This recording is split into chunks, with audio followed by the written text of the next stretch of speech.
اعوذ باللہ من الشیطان اللعین الرجیم بسم اللہ الرحمن الرحیم ان الذین آمنوا والذین حادوا والنصارى والسابئین من آمن باللہ والیوم الآخر وعمل صالحا فلهم اجرهم عند ربهم ولا خوف علیہم ولا هم یحزنون۔ حمد و ثنا صلی اللہ جل شانہ کی جو لائق حمد و ثنا ہے، اور درود السلام ان ذوات مقدسہ پر جو لائق درود السلام ہے، اور نفرت و لعنت ایسے لوگوں پر جو لائق نفرت و لعنت ہے۔ گزشتہ ویلاگ میں ہم نے وہ دو آیتیں پیش کی تھی جس سے استدلال کر کے کچھ مسلم اہل دانش وحدت ادیان کا تصور پیش کیا ہے، اور میں نے جیسا کہ آپ کو بتایا تھا کہ صرف یہ دو آیات نہیں ہے بلکہ اس کے علاوہ بہت ساری آیات ہے، عقلی دلائل ہے اور استدلالات ہے جس سے وہ یہ ثابت کرتا ہے، ٹھیک ہے۔ اور اس کا جو بنیادی مفہوم وہ یہ کہ خدا کے ہاں کامیابی کے لیے اور نجات و سعادت کے لیے آپ کو یہ تین شرائط آپ کے اندر پائی گئی: ایمان باللہ، ایمان بالیوم الآخر اور عمل صالح، اور تو پھر آپ نجات و سعادت کے مستحق ہے، ٹھیک ہے۔ یہ اس کا بہت مختصر لفظوں میں گزشتہ ویلاگس میں ہم نے بہت تفصیل سے اس کی مختلف معانی اور مفاہیم پر بات کی تھی، اور پھر میں نے آپ کو یہ بتایا تھا کہ یہ جو دونوں آیتیں ہیں بنیادی، البقرہ کی 62 اور مائدہ کی 69، ان دونوں آیات کی جو روایتی تفسیر ہے وہ کیا ہے، اس پہ ہم نے تفصیل سے بات کی تھی گزشتہ ویلاگ میں، اور آپ کو یہ بتایا تھا کہ اہل تفسیر نے اس پہ مختلف آراء پیش کی۔ ایک میں نے جیسا آپ کو پتہ ہے کہ چونکہ ان کو وَمَن يَبْتَغِ غَيْرَ الْإِسْلَامِ دِينًا سے اس آیت میں ایک ان کو تضاد محسوس ہوا، یا ان کو لگا کہ اس میں تو تمام مذاہب کو نجات کا مستحق بتائے گی، اور دوسری آیت نے بتایا کہ اسلام کے علاوہ جو دین لائے گا وہ قبول نہیں کیا جائے گا، تو انہوں نے کہا کہ اس وَمَن يَبْتَغِ غَيْرَ الْإِسْلَامِ دِينًا سے یہ جو دونوں آیتیں ہیں یہ منسوخ ہے، ٹھیک ہے۔ اچھا، جو لوگ وحدت ادیان کے قائل ہیں وہ پھر یہ کہتے ہیں کہ بھئی وَمَن يَبْتَغِ غَيْرَ الْإِسْلَامِ، اس میں آگے ایک ویلاگ میں اس سے بات کروں گا کہ ان کے نزدیک پھر اسلام اور مسلمین اور مسلمان کا مفہوم کیا بنتا ہے، اور وَمَن يَبْتَغِ غَيْرَ الْإِسْلَامِ دِينًا کے اندر کیا بتایا گیا ہے، جس کی وجہ سے ان کو یہ لگتا ہے کہ کسی یہودی، عیسائی، صابی، یہاں تک کہ کچھ اہل فکر ملحدین تک کو اس میں شامل کرتے، میں آپ کو ڈیٹیل سے بتاؤں گا کہ وہ کون سے لوگ ہیں۔ اور مزے کی بات یہ ہے کہ اس نقطۂ نظر کے ماننے والوں میں اہل تشیع اور اہل سنت دونوں کے بہت بڑے اہل علم شامل ہے، ٹھیک ہے۔ تو آج کی ویلاگ میں سب سے پہلے جس دانشور کا نقطۂ نظر آپ کے سامنے رکھنے جا رہا ہوں وہ ہے ایک فلسطینی اسکالر ہے، ڈاکٹر عدنان ابراہیم صاحب، بہت معروف ہے، یوٹیوب پہ ان کی بہت ساری ویڈیوز موجود ہے، لیکچرز موجود ہے، کئی کتابوں کے مصنف بھی ہے، اور ان کا تعلق فلسطین سے ہے، 1966 ان کی پیدائش ہے۔ اچھا، ان کے کچھ متنازع نظریات ہیں جس کی وجہ سے اہل سنت کے ہاں یہ متنازع شخصیت ہے، اور ان پر جس طرح ہوتا ہے ہمارے ہاں کہ اگر آپ نے اپنے گروہ سے کچھ نظریات میں اگر آپ نے اختلاف کیا تو پھر آپ پہ الزام در دیا جاتا ہے، ٹھیک ہے، کہ بھئی یہ تو مثال اگر وہ اہل سنت سے ہے تو اس پہ اہل تشیع سے ہونے کا الزام لگایا جاتا ہے، کسی بیرونی ایجنسی کا اس کو ایجنٹ کہا جاتا ہے۔ میں آگے بتاؤں گا کہ بے عینی ہے الزام۔ سورہ مبارکہ البقرہ کی آیت نمبر 62 تلاوت کرنے کی سعادت حاصل کی گئی ہے۔ خداوند قدوس نے یہاں پر کچھ طبقات کی نجات کا تذکرہ کیا ہے، ان کے اللہ کے ہاں اجر کے محفوظ ہونے کا تذکرہ کیا ہے، اور بروز محشر، بروز قیامت کسی قسم کا حزن و ملال، کسی قسم کا خوف کی ان سے نفی کرنے کا تذکرہ کیا گیا ہے۔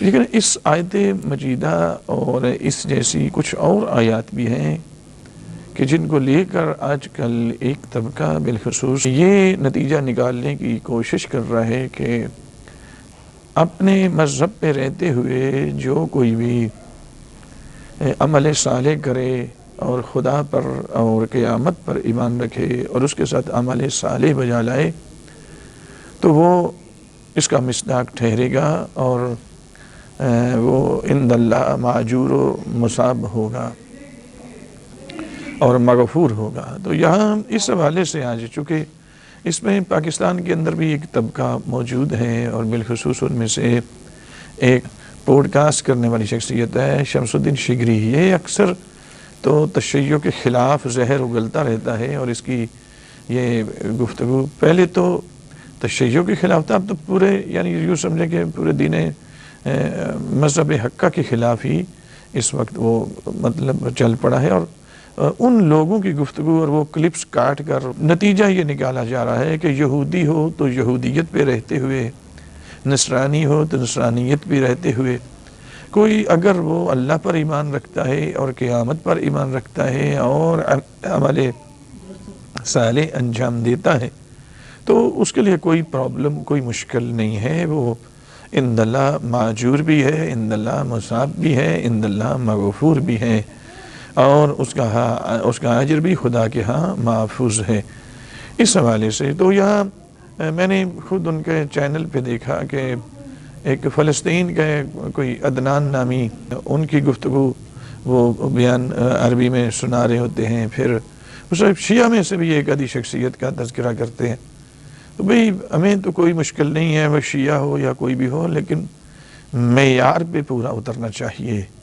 شخصیات کی پیچھے نہیں چلنا ہوگا، ہمیں دین اسلام کے پیچھے چلنا ہوگا.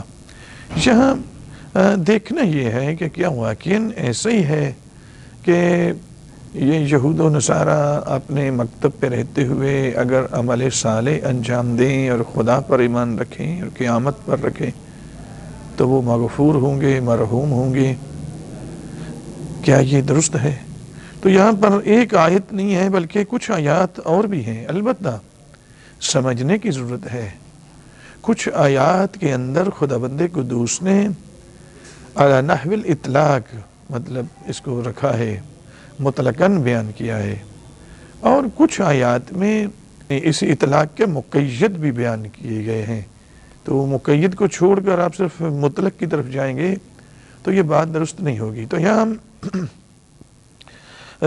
مطلب ایک شیعہ شخصیت بھی ہے کہ ان کے حوالے سے بڑا دکھ درد کا اظہار کرتے ہیں کہ ان کو آج کل جیل میں ڈالا ہوا ہے اور یہ ہے وہ ہے. بھئی آپ کو اتنی ہمدردی شیعہ کے ساتھ کیسے کب ہو گئی؟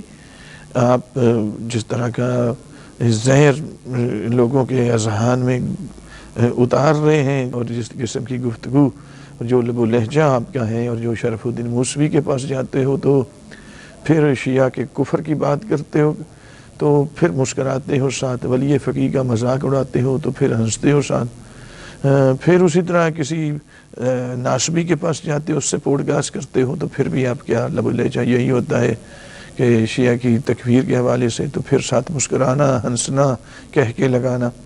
تو آپ کب سے شیعہ کے اتنے ہمدرد ہو گئے اور اتنا دکھ درد کا اظہار آپ کے ہونے لگا؟ چلیں اس پہ دیکھتے ہیں. جی مومنین کرام، یہ تو سورہ بقرہ کی آیت نمبر 62 ہے جس میں خداوند قدوس فرماتا ہے ان الذین آمنوا، بے شک وہ لوگ جو صاحبان ایمان ہوئے، والذین ہادوا والنصارى والصابئین، اور وہ لوگ جو یہودی ہیں، نصرانی ہیں اور صابئین ہیں، من آمن باللہ، جو بھی ان میں سے ایمان اللہ پر ایمان لے کر آیا، والیوم الآخر، اور قیامت پر، وعمل صالحا، اور عمل صالح انجام دیا، تو فلہم اجرہم عند ربہم ولا خوف علیہم ولا ہم یحزنون، تو ان کا اجر اللہ کے ہاں ہے اور ان پر کسی قسم کا خوف نہیں ہے، کوئی کسی قسم کا حزن نہیں ہوگا. یہ سورہ بقرہ کی آیت نمبر 62 ہے. آیت نمبر سورہ المائدہ کی آیت نمبر 69 دیکھیں، اس میں بھی خداوند قدوس فرماتا ہے ان الذین آمنوا والذین ہادوا والصابئون والنصارى من آمن باللہ والیوم الآخر وعمل صالحا فلا خوف علیہم ولا هم یحزنون، کہ بالکل تھوڑے سے الفاظ کے تغیر کے ساتھ، الفاظ کی تبدیلی کے ساتھ یہاں بھی تقریباً مفہوم وہی بیان کیا گیا ہے. یعنی وہ لوگ کے جو ایمان لائے اور وہ لوگ کے جو یہودی ہوئے، نصرانی ہوئے یا صابئین ہوئے، اور جنہوں نے اللہ پر ایمان لائے اور قیامت پر ایمان لے آئے اور عمل صالح، ان پر کسی قسم کا کوئی خوف نہیں ہوگا. پھر اسی طرح سورہ آل عمران کی آیت نمبر 113 سے لے کر آیت نمبر 115 اگر آپ دیکھیں تو یہاں بھی آپ کو کچھ آیات اور مفہوم اسی طرح کا تقریباً ملتا ہے. لیسوا سواء، من اہل الکتاب امۃ قائمۃ یتلون آیات اللہ آناء اللیل وہم یسجدون، کہ اہل کتاب میں سب لوگوں کو آپ برابر نہ ٹھہرائیں، اور نہ برابر ہیں، ان میں سے کچھ وہ ہیں جو آیات الہی کی تلاوت کرتے ہیں اور وہ خدا کی بارگاہ میں سجدے کرتے ہیں، یؤمنون باللہ والیوم الآخر ویأمرون بالمعروف وینہون عن المنکر ویسارعون فی الخیرات اولئک من الصالحین وما یفعلوا من خیر فلن یکفروا واللہ علیم بالمتقین، کہ خدا بند قدوس فرماتا ہے کہ اہل کتاب میں سے وہ لوگ جو خدا پر ایمان رکھتے ہیں اور قیامت پر رکھتے ہیں، امر بالمعروف کرتے ہیں، نہی عن المنکر کرتے ہیں، خیرات میں، عمل خیر میں جلدی کرتے ہیں، وہی تو صالحین ہیں، اور وہ جو بھی خیر کریں گے خدا بند قدوس ان کے عمل کو ضائع نہیں کرے گا، اور اللہ متقین کا علم رکھنے والا ہے۔ یہ سورہ آل عمران کی 3 آیات مجیدہ ہیں۔ اسی طرح سورہ المائدہ کی آیت نمبر 65 اور آیت نمبر 66 اگر آپ دیکھیں تو یہاں پہ آپ کو ایک مفہوم ملے گا، لیکن اس سے ہٹ کر ملے گا۔ کس طریقے سے؟ بسم اللہ الرحمن الرحیم وَلَوْ أَنَّ أَهْلَ الْكِتَابِ آمَنُوا وَاتَّقَوْا لَكَفَّرْنَا عَنْهُمْ سَيِّئَاتِهِمْ لَأَدْخَلْنَاهُمْ جَنَّاتِ النَّعِيمِ وَلَوْ أَنَّهُمْ أَقَامُوا التَّوْرَاةَ وَالْإِنْجِيلَ وَمَا أُنزِلَ إِلَيْهِمْ مِنْ رَبِّهِمْ لَأَكَلُوا مِنْ فَوْقِهِمْ وَمِنْ تَحْتِ أَرْجُلِهِمْ مِنْهُمْ أُمَّةٌ مُقْتَصِدٌ وَكَثِيرٌ مِنْهُمْ سَاءَ مَا يَعْمَلُونَ۔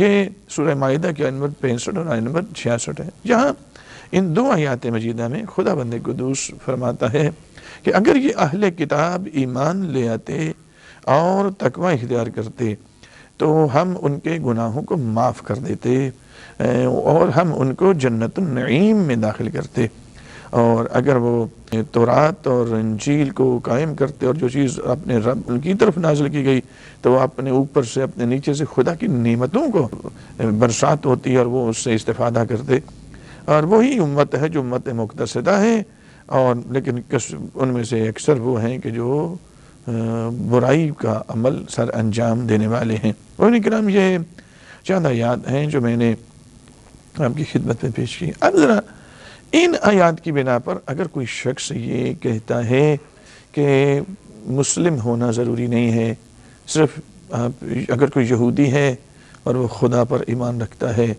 اگر کوئی نصرانی ہے خدا پر ایمان رکھتا ہے، قیامت پر ایمان رکھتا ہے اور عمل صالح انجام دیتا ہے تو اس کی نجات کے لیے کافی ہے، وہ مذہب ممدوح ہے، اللہ کے ہاں وہ مغفور بھی ہوگا، ماجور بھی ہوگا اور مصاب بھی ہوگا۔ اگر اس بنا پہ وہ کہتا ہے اور ان آیات کی بنا پر کہتا ہے تو یا تو اسے سمجھ نہیں ہے کہ یہاں خدا بند قدوس ان آیات میں کیا کہہ رہا ہے۔ دیکھیں ذرا غور کریں، اگر آپ ایمان باللہ سے مراد صرف اللہ کی توحید کو ماننا یہ تسلیم کر رہے ہیں اور یہ نتیجہ نکال رہے ہیں تو پھر ہمیں صرف اتنا بتا دیں کہ رسول اللہ صلی اللہ علیہ وآلہ وسلم کی رسالت یا قرآن اس پر ایمان لانا تو چلو بعد کی بات ہے، یہاں صرف اللہ پر توحید پر ایمان ہے، قیامت پر ایمان ہے، عمل صالح کا 3 چیزوں کا تذکرہ ہے، تو اللہ پر ایمان لائے۔ اگر ایک یہودی ہے اللہ پر ایمان لاتا ہے، حضرت عیسیٰ علیہ السلام پر ایمان نہیں لاتا، حضرت زکریا علیہ السلام پر، حضرت یحییٰ علیہ السلام پر، حضرت داؤد علیہ السلام پہ، حضرت سلیمان علیہ السلام پہ، ان پہ ایمان نہیں لاتا، اور صرف کیونکہ اس میں انبیاء کا نبوت کا تذکرہ ہی نہیں ہے، یہاں پہ الفاظ میں صراحت کے ساتھ ان آیات کے اندر نبوت کا تذکرہ نہیں ہے، تو کیا صرف اللہ کو مانتا ہے؟ اگر یعنی حضرت یعقوب علیہ السلام کا جو بیٹا ہے یہودا، اس کی اولاد نسل میں سے ہیں یہودی، ان کو اس بنا پہ یہودی ان کو اس بنا پہ کہا چونکہ یہودا کی نسل سے ہے، ان کی یہودا کی اولاد میں سے آج بھی اگر کوئی بندہ ہے یا اس سے پیچھے رسول اللہ سے پہلے جتنے یہودی تھے وہ کسی نبی پر ایمان نہیں لاتے ہیں، اس آیت کے تحت آپ کیا نتیجہ نکال سکتے ہیں اور اس کو گارنٹی کوئی دے سکتا ہے کہ وہ صرف اللہ پر تو ایمان رکھتا ہے، قیامت پر ایمان رکھتا ہے، لیکن کسی نبی پر ایمان نہیں رکھتا۔ یہودی ہے، یہودی حضرت موسیٰ علیہ السلام کے ماننے والے کو یہودی نہیں کہتے، یہودی اس کو کہتے ہیں جو یہودا کی اولاد میں سے ہے، اس بنا پہ اسے یہودی یہی۔ تو یہ مطلب آپ اس کو کہیں گے کہ مثلا نسل یہود سے ہے، تو نسل یہودا جو حضرت یعقوب علیہ السلام کا بیٹا ہے، اس کی اولاد میں سے آگے یہودی چلے، وہ کسی نبی کی نبوت پر ایمان نہیں رکھتا، صرف خدا پر ایمان رکھتا ہے، یہ کافی ہوگا، قیامت پر ایمان رکھتا ہے، ساتھ اس کے خدا پر اور قیامت پر، اور ساتھ عمل صالح، عمل بھی بہت اچھا، اور اس کا ایمان، اور وہ مغفور بھی ہوگا، ماجور بھی ہوگا، مصاب بھی ہوگا، وہ جنت النعیم میں چلا جائے گا۔ آپ ان آیات سے یہ نتیجہ نکال سکتے ہیں۔ یہ آیات تو یہ بتا رہی ہے، یہ مثلا کوئی نصرانی ہے حضرت عیسیٰ علیہ السلام کا ماننے والا، تو وہ جو ہے وہ مثلا صرف خدا پر ایمان رکھتا ہے اور کسی پر نہیں رکھتا، مثلا انبیاء ما سبق کی کسی نبوت پر، کسی کی نبوت پر ایمان نہیں رکھتا، تو کیا آپ یہ کہہ سکتے ہیں کہ وہ بندہ عمل صالح بھی سر انجام دیتا ہے، وہ مغفور ہوگا؟ اگر بڑی جرت کی بات ہے اگر آپ اس بندے کو گارنٹی دے دیں، چلیں آئیں ادھر اس کو دیکھتے ہیں۔ مجھے مطلب دکھ یہ ہو رہا ہے کہ اہل علم حضرات کیوں ان اصولوں سے پیچھے ہٹ رہے ہیں؟ قرآنی آیات، مثلا ایک دو آیات سے آپ نتیجہ نکال رہے ہیں، اصول تفسیر یہ ہے ہی نہیں۔ اصول تفسیر یہ ہے کہ ایک موضوع کی تمام آیات کو اکٹھا کریں، پھر ایک مشترکہ نتیجہ نکالیں، نہ کہ ایک یا دو آیات پڑھ کر آپ اپنی مرضی کا یا کسی کی وظیفہ خوری کا کو حلال کرنے کے لیے، کسی کے دیے ہوئے کو مال و متاع کو حلال کرنے کے لیے آپ اس طرح کریں۔ کیا یہ آپ کے نزدیک مثلا یہ ہمیں سمجھ نہیں آ رہی؟ بہرحال چلیں جی ہم دیکھتے ہیں، حالانکہ اگر دقت کریں تو یہیں پہ جواب موجود ہے۔ مثلا سورہ مائدہ کی آیت نمبر 65 پڑھیں، خداوند قدوس فرماتا ہے، یہ جو پوری والی پچھلی آیات میں نے پڑھی نا، سورہ بقرہ کی آیت نمبر 62، سورہ مائدہ کی آیت نمبر 69، سورہ آل عمران کی آیت نمبر 113 سے لے کر 115 تک 3 آیات پڑھی، ٹوٹل 5 آیات پڑھی۔ اس کے بعد سورہ مائدہ کی آیت نمبر 65 اگر پڑھیں تو آپ کو جواب مل جائے گا۔ وہ کیسے؟ خداوند قدوس نے اگر ان آیات میں اطلاق کو رکھا ہے تو یہاں اس کا مقید بھی بیان کر دیا ہے۔ وہ کیسے؟ خداوند قدوس فرماتا ہے وَلَوْ أَنَّ أَهْلَ الْكِتَابِ، اگر یہ اہل کتاب سے مراد کون ہے؟ یعنی یہی یہود و نصارہ، یہ جو پچھلی امتیں ہیں، انبیاء کی امتیں ہیں، ان کی بات ہو رہی ہے۔ وَلَوْ أَنَّ أَهْلَ الْكِتَابِ آمَنُوا، اگر یہ اہل کتاب ایمان لے آئیں، وَاتَّقَوْا، اور تقوی الہی اختیار کریں، لَكَفَّرْنَا عَنْهُمْ سَيِّئَاتِهِمْ، ہم ان کے گناہوں کو معاف کر دیں، وَأَدْخَلْنَاهُمْ جَنَّاتِ النَّعِيمِ، ہم ان کو جنت نعیم میں داخل کریں، ضرور بھی ضرور کریں۔ لیکن اہل کتاب خدا کہہ رہا ہے، ساتھ ان کو ایمان کی دعوت دے رہا ہے، اگر یہ ایمان لے آئے تو ایمان کس پہ لانا ہے؟ اہل کتاب تو پہلے سے ہیں، اب ایمان کس پہ لانا ہے؟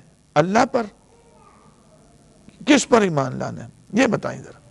یہاں پر اس آیت نے خود آ کر اس کا مقید بیان کر دیا، اس نے تقیید لگا دی، یہ قید لگی تو اس قید نے آ کر بتا دیا کہ وہ جو ایمان باللہ ہے وہ صرف کافی نہیں ہے، کیونکہ اوپر بھی اہل کتاب کا ہی تذکرہ ہے، یہاں بھی اہل کتاب کا تذکرہ ہے، اور انہیں اہل کتاب کو ساتھ خدا کہتا ہے لو ان اہل الکتاب، اگر یہ اہل کتاب آمنو ایمان لے آتے، واتقوا اور تقوی اختیار کریں،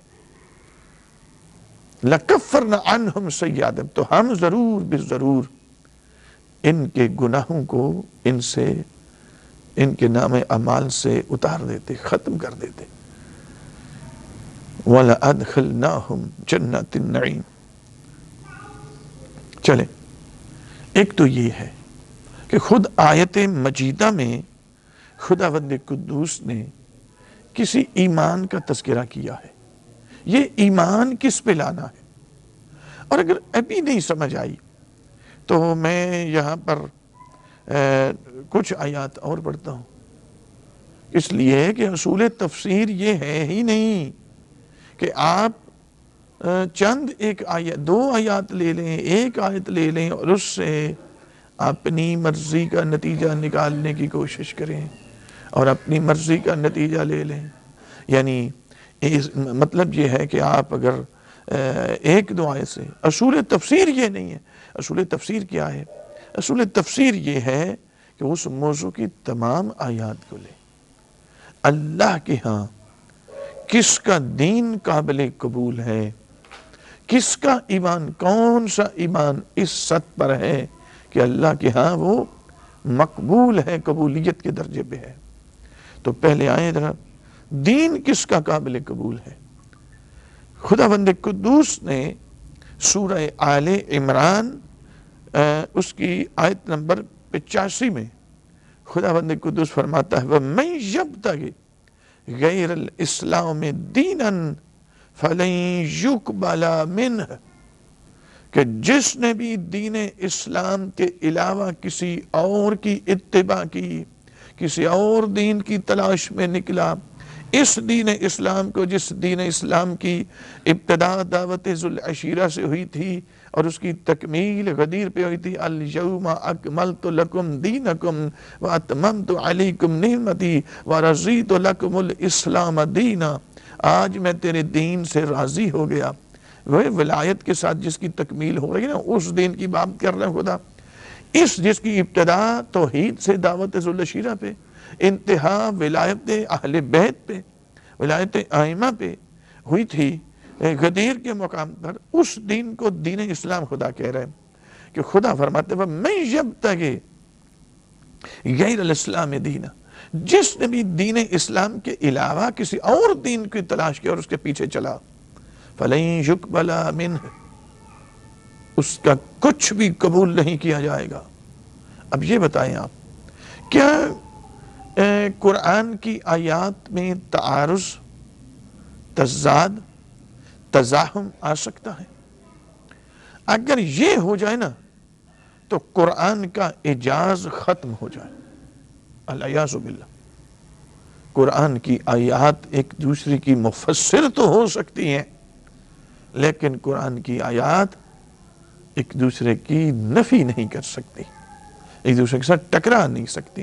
ہاں، اگر پھر بھی کسی کو ٹکراؤ آتا ہے تو اس کو جا کر پہلے دماغ کا معائنہ کرانا چاہیے، جا کے اپنا علاج کروائے. قرآنی آیات ہیں جناب. خداوند قدوس فرماتا ہے اوپر والی آیات میں خدا کہہ رہا ہے یہودی ہو، نصرانی ہو، ان میں سے جو بھی اللہ پر ایمان لے آیا، قیامت پر ایمان لے، عمل صالح انجام دیا، وہ جنتی ہے، وہ مغفور ہے، ماجور ہے، مصاب ہے عند اللہ. اس آیت میں کہہ رہے ہیں دین اسلام، وہ دین اسلام جس کی ابتدا ذوالعشیرہ سے ہوئی تھی، انتہا غدیر پہ ولایت امیر المومنین علیہ السلام کے ساتھ ہوئی تھی، اس دین اسلام کے علاوہ کوئی اور دین اسلام لے آیا تو یہ بھی تو قرآن کی آیت ہے. آپ ان تمام آیات کو ملائیں ذرا اور پھر دیکھیں. اب یہاں ایک آیت نہیں، آپ یقین کریں کہ یہاں 10 آیات مجیدہ ہیں. میں انشاءاللہ اس پہ ایک مسلسل ہم گفتگو جاری رکھیں گے. ایک نشست میں یہ شاید مکمل، بلکہ یقیناً مکمل نہیں ہوگا. چند ایک میں سوالات ابھی کروں گا انشاءاللہ، لیکن ابھی یہاں ایک دو آیت اور سن لیں. مثلا یہ آیت سورہ آل عمران کی آیت نمبر 85 ہے. اسی طرح سورہ نساء آیت نمبر 136 دیکھیں. خدا بند قدوس فرماتے ہیں یا ایہا الذین آمنوا آمنوا باللہ ورسولہ، اے صاحبان ایمان تمہیں حکم دیتا ہوں تم اللہ پر ایمان لے آؤ. اب جی یہ دیکھیں ذرا، قرآن کیا حسن دیکھیں، قرآن کا خطاب دیکھیں، کس انداز میں خداوند قدوس ایک واضح چیز کو اس طرح روشن کر رہا ہے کہ کوئی ابہام نہیں رہنے دے رہا۔ اے صاحبان ایمان، پچھلی آیات میں کچھ لوگوں کو اللہ نے صاحب ایمان کہا، وہ کون ہے؟ ان آیات کا ابھی تو میں نے ذکر کیا، ابھی ان کی تلاوت کی۔ ان صاحبان ایمان کو یا اور صاحبان ایمان کو خدا کہہ رہے ہیں یا ایھا الذین آمنوا، اے صاحبان ایمان، آمنوا باللہ ورسولہ والکتاب الذی نزل علی رسولہ، اللہ پر ایمان لاؤ، اس کے رسول پر ایمان لاؤ، اور اس کتاب پر ایمان لاؤ جو اس نے اپنے رسول پر نازل کی ہے۔ یہاں ذرا غور کریں، اہل ایمان کو اللہ پر پھر ایمان لانے کا حکم دیا گیا، رسول اللہ پر ایمان لانے کا۔ اب حکم ہے جی آمینو، فعل امر ہے، اور امر کی اصل یہ ہے کہ وہ اس پر عمل کرنا واجب ہوتا ہے، اور جب وہ وجوب بھی وہ ہو کہ جو ایمان کے ساتھ مربوط ہو، تو اس کا انکار کرنے والا بندہ صرف گناہگار نہیں ہوتا، وہ کافر ہو جاتا۔ آمینو باللہ، خدا کہتا ہے اللہ پر ایمان لو، ایک بندہ اللہ پر ایمان نہیں لاتا یا اللہ پر ایمان لے آتا ہے، ورسولہ ہی، خدا آگے کہہ رہے اس کے رسول پر ایمان لو، والکتاب الذی نزل علی رسولہ، اور اس کتاب پر جو اس نے اپنے رسول پر کتاب نازل کی اس پر ایمان لو۔ وہ کہتا ہے کہ میں اللہ پر، جو اوپر والی آیات میں اللہ پر ایمان ہے، تو یہاں اللہ کے ساتھ رسول پر ایمان لانے کا بھی حکم دیا جا رہا ہے، قرآن پر ایمان لانے کا حکم دیا جا رہا ہے۔ میں نہیں لاتا، میرے لیے وہی آیات، کیا یہ لب و لہجہ ٹھیک ہوگا؟ کیا یہ اسلوب ٹھیک ہوگا؟ چلے میرے سامعین گرامی، میں بہت لمبی گفتگو نہیں کروں گا، بلکہ یہاں 2-3 سوال کرتا ہوں میں شمس الدین شگری صاحب اور اس طرح کے، کیونکہ انہیں بہت شوق ہے۔ مجھے یہ لگ رہا ہے کہ یہ مثلا کوئی کہ دین اسلام کی کوئی خدمت نہیں کر رہے، مجھے محسوس یہ ہو رہا ہے کہ وہ مصر میں پیچھے کچھ حکمرانوں نے مل کر کوئی سائن کیے نا، ابراہیم اکارڈ، اور اسرائیل اور تمام ایک عرصے سے اس پر کام ہو رہا ہے۔ مجھے یہ لگ رہا ہے کہ یہ جتنے اس وقت آوازیں اٹھ رہی ہیں نا، ہمارے اندر سے بھی باہر سے بھی، اور شگری صاحب تو اس کے علمبردار بنے ہوئے، مجھے یہ لگ رہا ہے کہ یہ اس ایجنڈے کو پروان چڑھا رہے ہیں تاکہ اسرائیل کا ماننے کا رستہ ہموار ہو سکے۔ یہ مجھے یہ لگ رہا ہے ان کے مثلا گفتگو سے، اور جس قدر یہ جس طرح کی یہ گفتگو کر رہے ہیں، جو طریقہ کار اپنا رہے ہیں، اس سے یہ محسوس ہوتا ہے۔ چلیں آئیں ذرا دیکھتے ہیں، اگر نصرانیوں کا ایمان اللہ پر صحیح ہو جائے تو کیا رسول اللہ کے دور میں رسول اللہ جب تشریف لے آئے، خداوند قدوس فرماتا ہے یعرفونہ کما یعرفون ابناءہم، جس طرح ایک باپ اپنے بیٹے کو جانتا ہے نا، جتنی، کیونکہ بیٹا اپنے باپ سے اس کوئی چیز، کوئی پہلو، کوئی زندگی کا پہلو، اس کا اٹھنا بیٹھنا، کوئی چیز اس پہ مخفی نہیں ہوتا، وہ ہر چیز سے آگاہ ہوتا ہے، کہ جس طرح یہ اپنی اولادوں کو، اپنے بیٹوں کو پہچانتے ہیں، اسی طریقے سے یہ میرے نبی کو بھی پہچانتے ہیں، لیکن میرے نبی کا پھر بھی انکار کرتے ہیں۔ اب اللہ پر ایمان ہو ان کا، رسول اللہ پر نہ ہو، تو کیا سمجھتے ہیں کہ اب قابل قبول ہوگا؟ اگر یہ قابل قبول ہے تو مباہلہ کرنے کی ضرورت کیوں تھی؟ یہ آیت دیکھیں، بڑی کمال کی آیت ہے، یا ایھا الذین آمنوا آمنوا، اے اہل ایمان، آمنوا باللہ ورسولہ والکتاب الذی نزل علی رسولہ، اللہ پر ایمان لاؤ، اس کے رسول پر ایمان لاؤ، اور اس قرآن اور کتاب پر ایمان لاؤ جو اس نے اپنے رسول مصطفیٰ پر نازل کی۔ یہ خداوند قدوس سے فرما رہا ہے۔ اب یہاں دیکھیں ذرا، جس وقت اہل بیت اطہار مباہلے کے لیے جا رہے تھے نا، تو آگے سے 3 لوگ تھے جنہوں نے مباہلہ کے لیے مقابلہ یعنی کرنا تھا۔ ان میں ایک تھے عبد السمیع ان 3 افراد میں شامل۔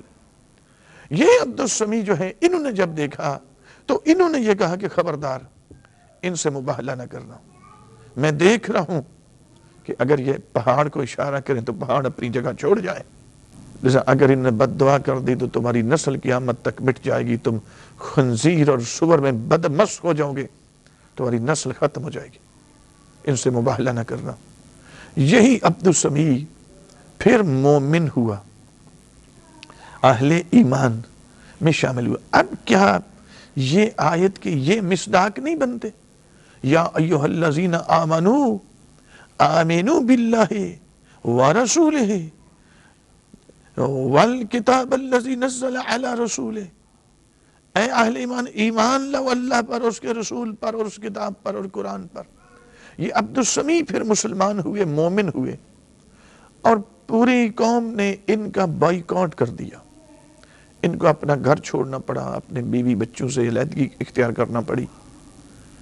یہ رسول اللہ کے پاس بھی تشریف لاتے تھے، پھر میرے آقا نے دیکھا کہ ان کو حضرت عیسیٰ علیہ السلام سے بڑی محبت ہے، تو حضرت رسالت امام ختم مرتبہ صلی اللہ علیہ وآلہ وسلم نے فرمایا، عبد السمیع ہم تمہیں کچھ کلمات تعلیم کرتے ہیں تاکہ تمہارا جب دل چاہے کہ عیسیٰ علیہ السلام کی زیارت کریں تو ان کی زیارت تمہیں ہو جائے گی، وہ تلاوت کریں گے آپ تو ہو جائے گی۔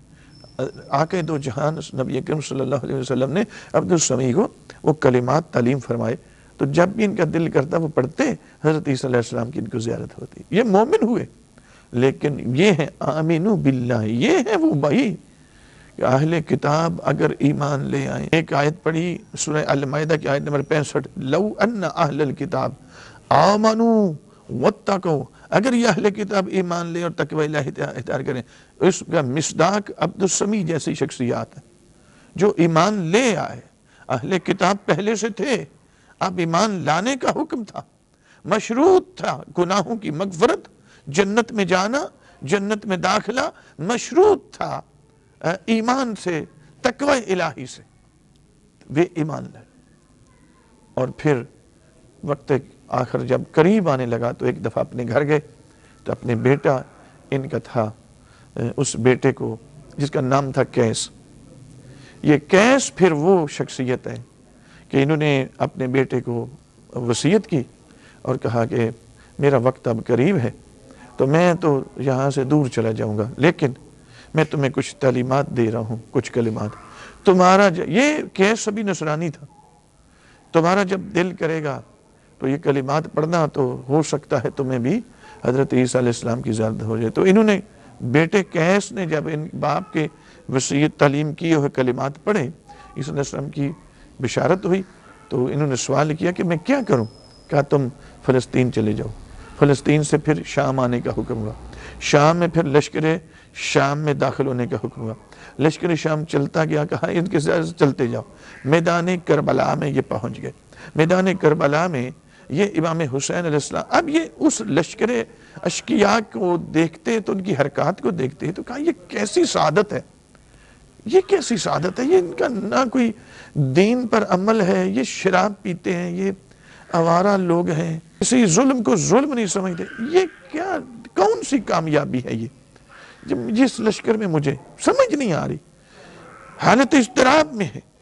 لیکن جب یہ امام حسین علیہ السلام کی کو قتل کرنے کے لیے قریب آئے تو آگے سے حضرت امام حسین علیہ السلام نے، میرے امام نے آگے سے ان کا نام لے کے بلایا، کہا آپ کون ہیں؟ یہ پہلی مرتبہ، لیکن ان کے چہرے پر اتنی نورانیت ہے، تعارف ہوا تو پھر یہ بھی مسلمان۔ اور اب جب کلمہ پڑھا تو اب یہ ہے، یہ سمجھے کہ یہ ہے وہ ان آیات کے مصداق حقیقی، لو ان اہل الکتاب آمنوا واتقوا لکفرنا عنہم سیئاتہم، اگر اہل کتاب پہلے کتاب یعنی امام حسین علیہ السلام سے ملاقات سے پہلے یہ اہل کتاب تھے، اللہ نے کہا اگر اہل کتاب ایمان لے آئے، تقوی الہی اختیار کرے، ہم ان کے گناہوں کو معاف کر دیں۔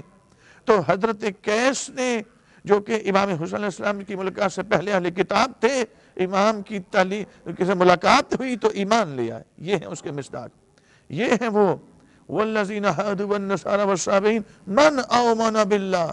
یہ ایمان باللہ صرف نہیں ہے، ورنہ صرف اللہ پر ایمان کافی ہوگا، نبیوں پر ایمان لانا کافی نہیں، تو بہت ساری آدھے قرآن کا انکار کرنا پڑ جائے گا. قرآن کے تو ایک لفظ کا انکار کفر ہے بھیا. آپ کون سی خدمت کر رہے ہیں؟ تو قیس نے یہ شہید ہوئے کربلا کے شہداء میں شامل ہیں. جناب قیس کربلا کے شہداء میں شامل ہے. اور یہ جناب میرے سامعین انشاءاللہ ہماری گفتگو یہ جاری رہے گی، لیکن گفتگو ابھی مکمل نہیں ہوئی. سفیر روم آپ دیکھیں، اہل کتاب تھے، نصرانی تھے، دربار یزید میں تھے، اور جب انہیں پتہ چلا کہ یہ تو نواسہ رسول کو انہوں نے ذبح کر دیا تو کہا اب مجھے سمجھ آئی حسین کے نانا نے کل رات کو مجھے خواب میں آ کر جنت کی بشارت کیوں دی تھی. امام سجاد علیہ السلام کے ہاتھ پہ بیعت کی کلمہ پڑھا، اگلے لمحے شہید ہو گئے. اب ایک دو طریقے تھے. ایک رستہ یہ تھا کہ اپنے اسی مذہب پہ رہتے اور قتل ہو جاتے. اگر اسی پہ رہتے اور قتل ہوتے تو یہ امام حسین کو بھی قبول نہیں، سید سجاد کو بھی قبول نہیں، خدا کو بھی قبول نہیں، رسول اللہ کو بھی قبول نہیں. اس لیے امام حسین علیہ السلام سے جب قیس نے اجازت مانگی نا، تعارف ہوا، کہا مجھے اجازت ہے میں تو ان سے جہاد کروں گا. کہا نہیں، اس وقت تک نہیں، قابل قبول ہی نہیں ہوگا تمہارا کوئی عمل. نہیں جب تک غیر الاسلام دینا فلن یقبل منہ، دین اسلام کے علاوہ اگر کسی اور دین پر چلتے ہوئے کچھ بھی لے آئے تو اس کا کچھ بھی قبول نہیں کیا جائے گا. حضرت امام حسین علیہ السلام نے حکم دیا کہ کلمہ پڑھو، بیعت لی، پھر جہاد کا حکم دیا. سفیر روم نے بھی وہاں پہ دربار یزید میں سید سجاد کے ہاتھ پر بیعت کی، کلمہ پڑھا، اور پھر اگلے لمحے یزیدیوں نے ان کو بھی شہید کر دیا. اور اسی طرح سید سجاد علیہ السلام جب قید خانے کے اندر تھے تو ایک اور نصرانی تھا کہ جس کی بیٹی لا علاج مرض میں مبتلا تھی.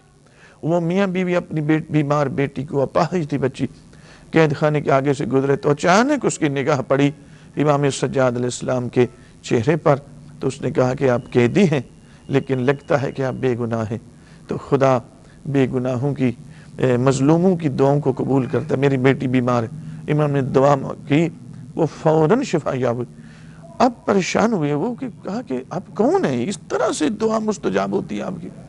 تو تعارف ہوا، تو امام نے اپنا پہچان کروائی، کہا وہ ہیں. وہ نصرانی جو تھا اس کو جا کے جگہ ہر گھر کے دروازے پہ دستک دی اور جا کر کہا باہر نکلو، رسول کا گھر اجاڑ دیا گیا ہے. میرے سامعین گرامی ذرا غور کریں. اور جب یزیدیوں کو پتہ چلا تو اس کو قتل کر دیا. اب اس کی بیوی بیٹی، وہ بیمار بچی جو اب سے دیا، وہ دونوں روتی ہوئی قید خانے پہ، کیا مولا میرے بابا کو انہوں نے قتل کر دیا. اس نے خدا سے وارث عیسیٰ ہوتے ہوئے، وارث انبیاء ہوتے ہوئے میرے مولا نے دعا فرمائی، خدا نے پھر سے اس کو زندگی عطا کر دی. یہ پھر مومن ہوئے. یہ ہیں وہ اہل کتاب جو خدا بند قدوس جل کے لیے فرماتا ہے کہ لو ان اہل الکتاب آمنوا واتقوا لکفرنا عنہم سیئاتہم. یہ ہیں وہ اہل کتاب جو ایمان لیا، نہ کہ وہ اپنی پچھلی رسول اللہ کا بھی انکار کریں، قرآن کا بھی انکار کریں. اللہ حکم دے رہا ہے کہ آمنوا باللہ ورسولہ والکتاب الذی نزل علی رسولہ. اس سب کا کوئی انکار کرے اور پھر عمل صالح بجا لے تو جنت میں چلا جائے. یہاں گفتگو ہماری جاری رہے گی. صرف ویڈیو کے لمبا ہونے کی وجہ سے میں یہیں پہ روک رہا ہوں، اور بہت سارے ہمارے سوال ہیں. انشاءاللہ تجزیہ و تحلیل جو اصل ہوگا وہ اگلی گفتگو میں ہوگا. صلی اللہ علیہ محمد وآلہ الطیبین الطاہرین.